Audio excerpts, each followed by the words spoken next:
Inhale 1 2 3 4. എവിടെയോ മീൻ പൊരിക്കുന്നത് നല്ല മണം. അയിലേ യോഗയിൽ 84 ആസനങ്ങളാണുള്ളത്. നവാസിന് അറിയാവുന്ന 2 ആസനങ്ങൾ പറയൂ. ശവായിസനം, അൽഫാം സനം. നിന്റെ അടുത്ത് ഞാൻ പറഞ്ഞു നവാസെ മൂക്ക് മുട്ട തിന്നിട്ട് ആസന കമത്തിയുള്ള കിടത്ത വേണ്ട. സാറ് പറഞ്ഞ ഡയറ്റ് റൊട്ടി ഒന്നും ശരിയാവുന്നില്ല. അയ്യോ എന്തോ പറ്റി? സാറ് പറഞ്ഞ ചിക്കനും കിഴങ്ങൊന്നും കഴിച്ചിട്ട് എന്റെ വണ്ണൊന്നും പറയുന്നില്ല. നീ എങ്ങനെ കഴിച്ചത്? ഞാൻ KFC പോയിട്ട് ഫ്രൈഡ് ചിക്കനും ഫ്രഞ്ച് ഫ്രൈസും കഴിച്ചു. ശാന്തം കാര്യം സാറ് ബസുമതി റൈസ് കഴിക്കാൻ പറയാന് ഇല്ലെങ്കിൽ ഡെയിലി മന്തി വാങ്ങിച്ചു തിന്നാൻ. എന്റെ ഫോൺ എടുത്ത് ആരാ നോക്ക്.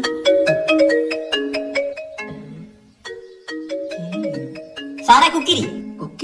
ആരുടെ കുക്കിരി നോക്കട്ടെ. എടാ KU ഗിരി. ഇനിഷ്യലായിരുന്നു. ഏതോ ആസനത്തിന് ഡൗട്ട് വയ്ക്കാൻ വിളിക്കാം.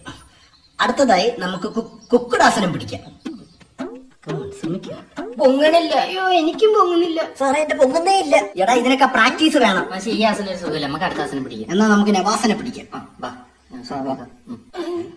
എടാ നവാസിനെ പിടിക്കാനല്ലടാ നവാസനം. ഓക്കെ പറ്റുന്നുണ്ടോ? നവാസിന് പോലും ഇവിടെ നവാസനം പറ്റുന്നില്ല. സാറേ ഇതൊന്നും നമ്മളെ കൊണ്ട് പറ്റൂല. എന്നാ നിനക്കൊക്കെ ഇഷ്ടമുള്ള ആസനം വെച്ചു. മനസ്സിൽ മൊത്തം ശവായി ഷവർമേ ശവാസനം. പിന്നെ എനിക്കെന്തിന്റെ കുരു. Good night.